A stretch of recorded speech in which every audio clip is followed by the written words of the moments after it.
Hello, everyone, and welcome. I'll begin just by introducing myself. I'm Michael Weinstein-Ryman, and I am Assistant Professor of Music Theory at the University of Wisconsin-Madison. And with me today is my colleague, Anders, who will go ahead and introduce himself now. Of course, thank you. Yes, I'm Anders Muskens. I'm Canadian fortepiano and harpsichord soloist. I'm also leading ensembles, and I'm also a current musicology PhD student at the University of Tübingen in Germany. So I'm joining actually from Europe. I guess like 7 hours ahead of you, or Yes, exactly. yes. So yeah, evening there, morning here.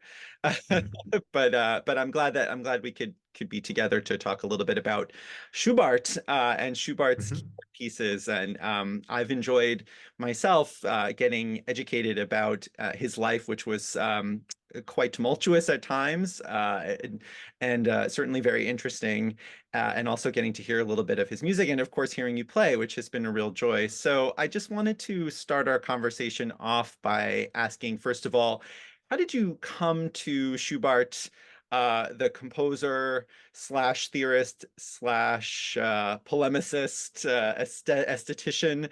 How did you come to him specifically, and these keyboard pieces that you were playing?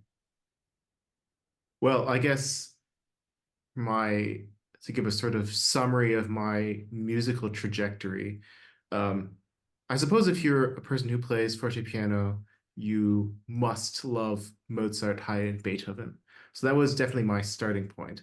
Um, but I always was interested in the music that sort of occurred around these big names that everyone knows. I mean, um, in a way, I hold that music in very high esteem in my mind.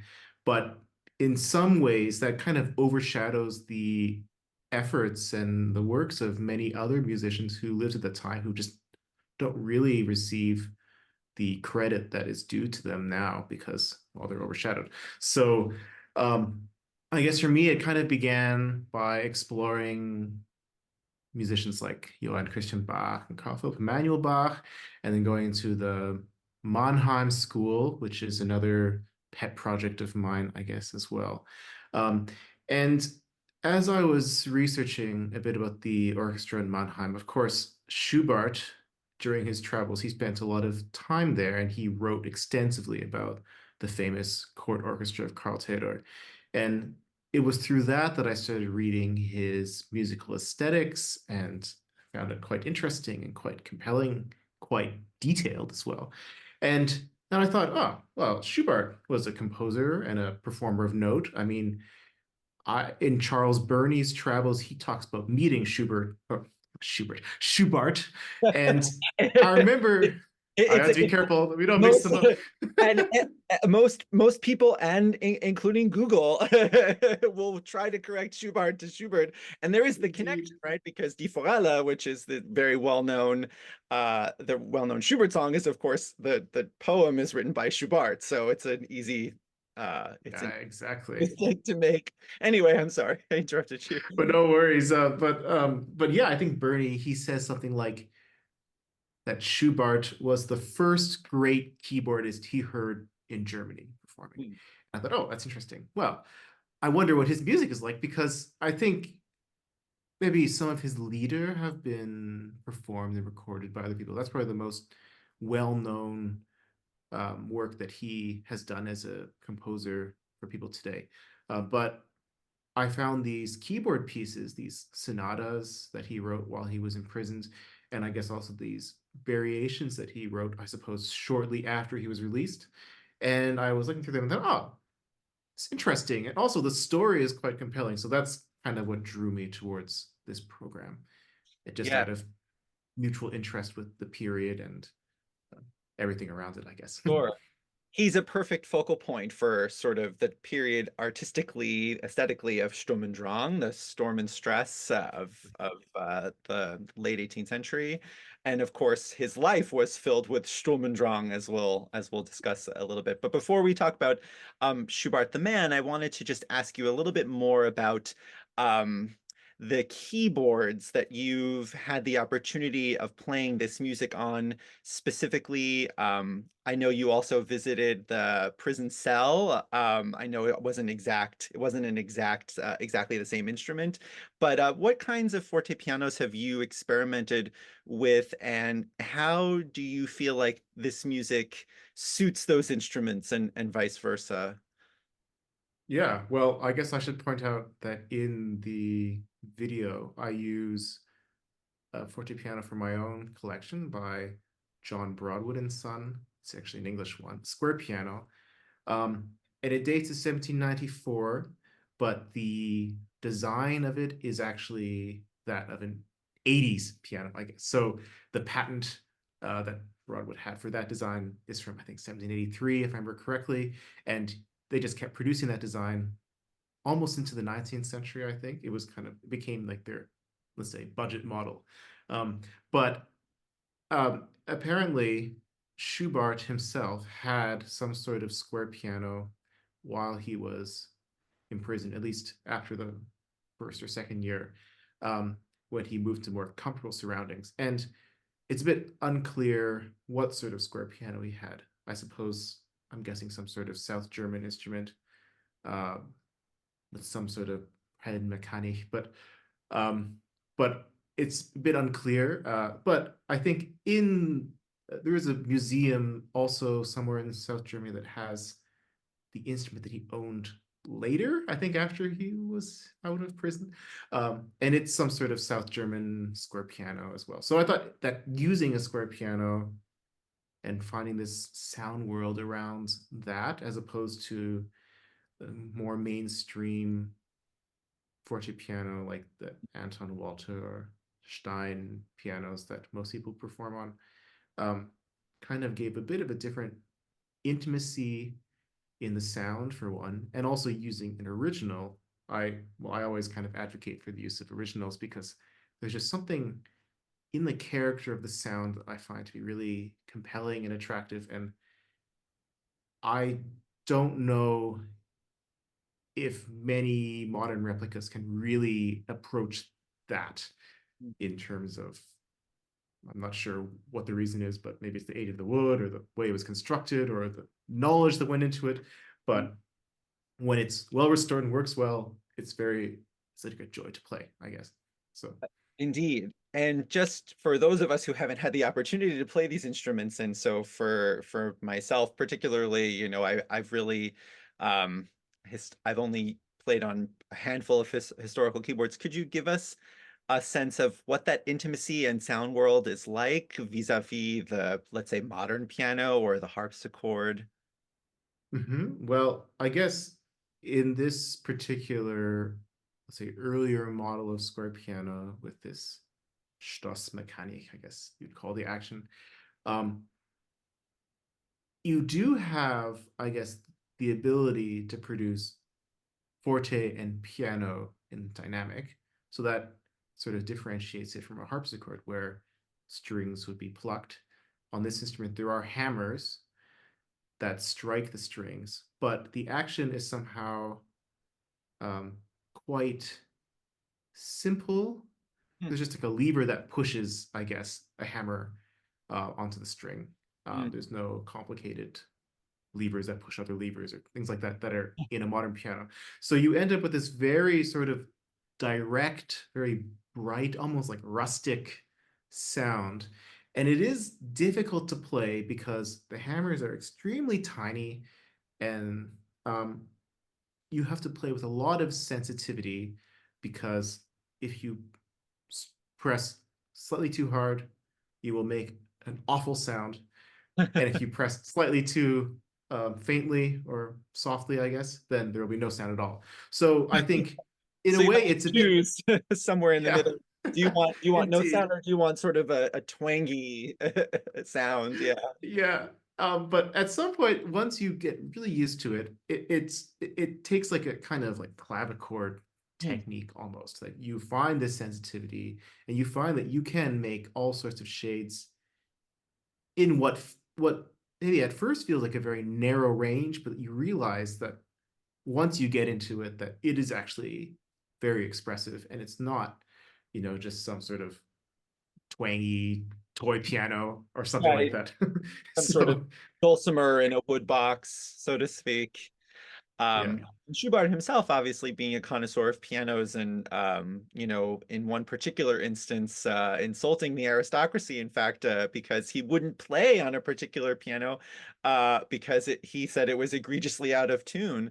And obviously, as an organist and as someone who wrote music theory and described in vivid detail the relationship between keys, sonority, and emotions, the affections, he was indeed very attuned to, I think, these problematics, which, as you're describing so eloquently, were also opportunities for expression once you, for a modern performer, once you get the hang of it, so to speak.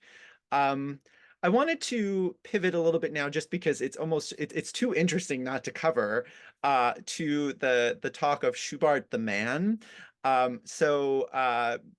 Schubart was born in fairly provincial and simple circumstances. His father was a musician, and he went off to study at school and actually was expelled and called home because of his rowdy uh, pub and bar hopping and sort of tendency to get into little scrapes. So he certainly he was not a good self censor or filter, so to speak. And then as he made his way through life, I got the impression as I was reading up on Schubart that he was never really satisfied with his station, that he seemed to be born into this agrarian subsistence economy in Germany at this time, and then, for lack of better terminology, sort of was kind of a social climber and wanted to ingratiate himself with the aristocracy, which eventually is what gets him in trouble. So, I wondered if you could give me your impression on Schubart, the sort of the man getting into scrapes, the man writing controversial polemic in this journal, that the German Chronicle that he ended up publishing for several years. I don't know if in your experience as a performer you've thought at all about who he was as a man, as a composer, as a theorist. Yeah, I mean, indeed, like I found, like, when I was reading, especially in the aesthetics, that it was very interesting that he was insightful and he was smart. He knew what he was talking about. But of course, he's also quick to just pass all sorts of judgments on all sorts of people. Um, and it's interesting to see that now, I guess, because it gives you some idea of what people, thought, or Hmm. I guess what he thought about certain performers and certain musicians and certain chords and certain music styles. Um, I'm sure it didn't make him many friends in that time, but um, I found also that in some of the sonatas, I mean, if I could, dangerously connect the character of man to the character of his compositions, um, there is this kind of playfulness and wittiness that's in the music. And I mean, of course, we think about um, Lutheran music. We think of J.S. Bach and his sons, and it's very sort of stoic in some ways, or maybe not stoic. It's not quite the right word, but it's serious, right? Right. And and um, and even though Schubart was growing up and working as an organist in Ludwigsburg and all this, and probably involved in these sorts of services, he was writing music that was really, witty, gallant, charming, very like courtly, with a lot of drama and insinuations and sarcasm, I think, in many cases as well.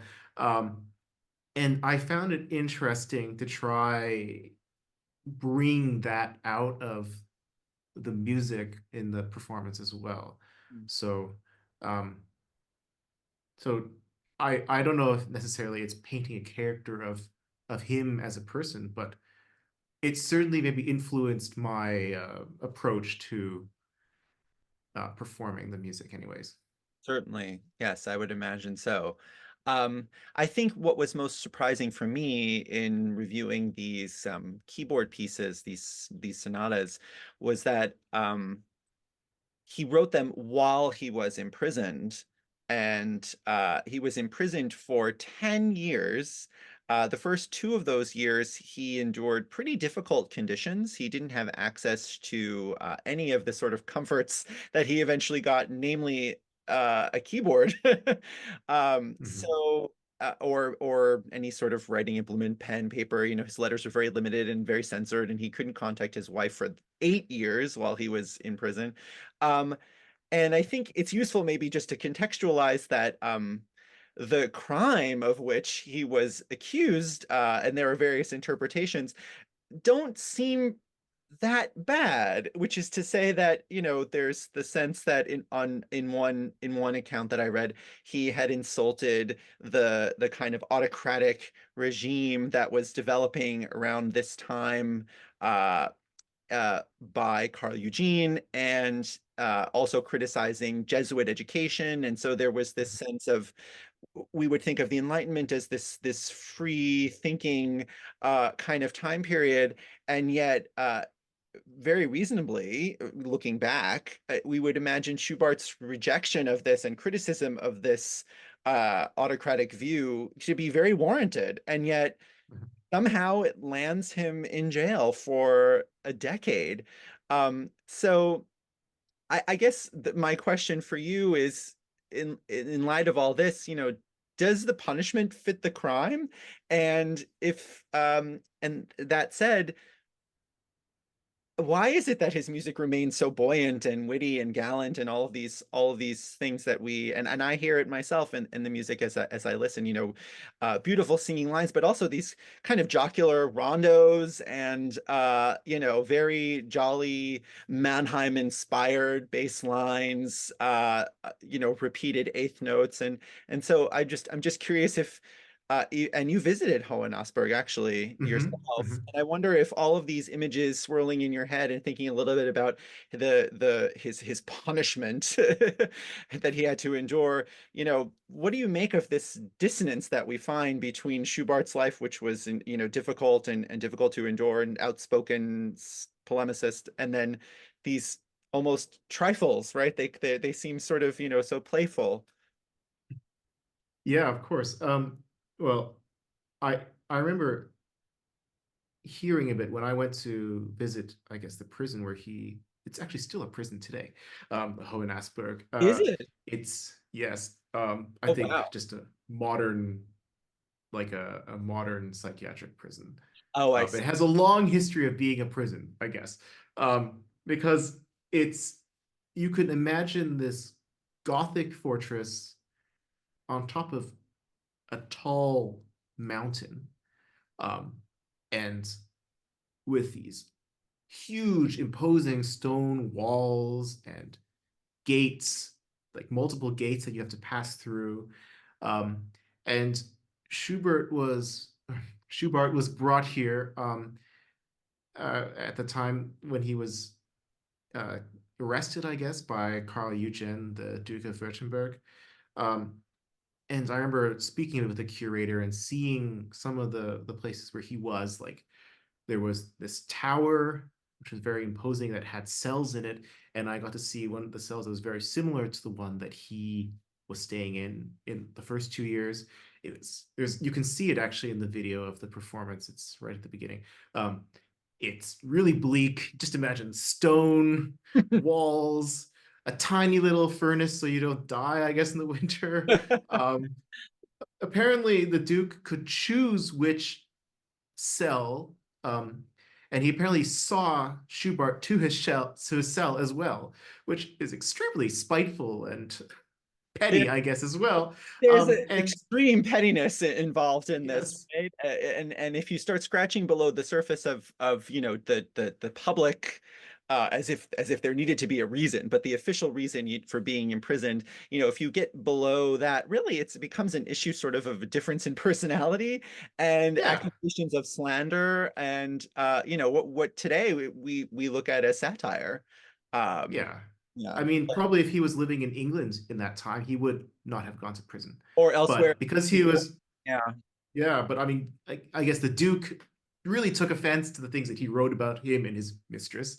Mm. And he saw to it himself to like personally see him to a cell, and apparently chose one with only one window or things like this as well. And yeah, I don't think, especially looking back, and even at that time, like his crime didn't fit the punishment.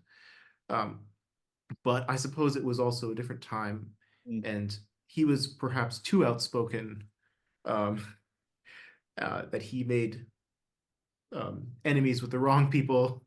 And but of course, the fact that he was doing that does also show us a bit about that time, that people were willing to sort of take Hmm. the risks to make those sorts of assessments, to criticize the nobility. And in England and France, they could somehow, well, in England, they could get away with it. In France, they could cut off the head of the king, even.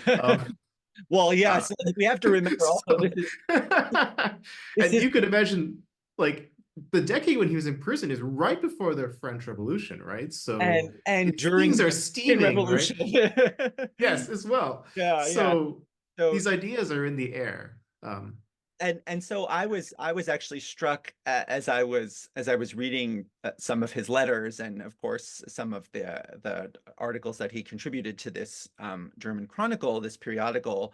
Um, I was struck by just how outspoken he was and how unvarnished his take on political religious life. And I think it's important to bear in mind that in the German speaking world at this time, there was great variance from duchy to principality to whatever sort of mode of government was in place at the time. And it just happened to be, unfortunately, that he was making his way in this very small space around Stuttgart and this Yeah. area where it just happened to be a very conservative place. And Mhm. I am also reminded a little bit about, or not reminded, but I recall C.P. Bach, who actually dedicated a series of keyboard sonatas to this very same Duke in the Mhm. 1740s. Very well-known keyboard sonatas, and those are incredibly um, adventurous. They very much are part of the C.P. Bach mythology of the sweating composer, very chromatic music, very strained, very impassioned. I mean, we would say romantic, really. Mhm. And then you listen to these sonatas, and they're very conservative, almost too conservative in a way. And I wonder if do you think there's some irony in that? Do you think that, or do you think maybe Schubart, towards the end of his life, this was a kind of mode of repentance for him, where he Yeah. thought, maybe I should just stick to the rules, stick to the simple facts kind of thing. I don't know. What's your take? Yeah, I don't know. I mean, I also kind of imagine like, um, because I played other sonatas from that period as well. And I mean, I guess there's like a spectrum. There's, C.P. Bach, who's, no, actually, no, Willem Friedemann Bach, who's even further. And Yes, then that's C.P. right. Bach is kind of, a bit on the more manic side of the spectrum. And then you have people like Johann Christian Bach, who is like the extreme charming side of the spectrum. And then people like Haydn and Mozart are, somewhere in between. And I guess what I found interesting with the Schubart is that like they are, say, of their time. Like they stylistically they do fit into that period, I guess. Maybe they're a little bit like if they're written in the 1780s, they might be a little bit old-fashioned, but I mean you can chalk that up to the fact that he had no access to new music for quite some time while he was in Sure. prison. And so he may have not heard, the more recent styles. But anyways, as far as they're concerned, they do fit into the sort of idiom of gallant early classical, but they do have sometimes this subversive quality where he plays a bit with tropes that he Mm. much in the way that maybe Haydn would in some cases, especially later in his career. Um, but I don't know. I did somehow wonder about the ironic aspect of some of the things like the minuet and this ballet. Yes. He makes some reference to ballet in one of the rondos.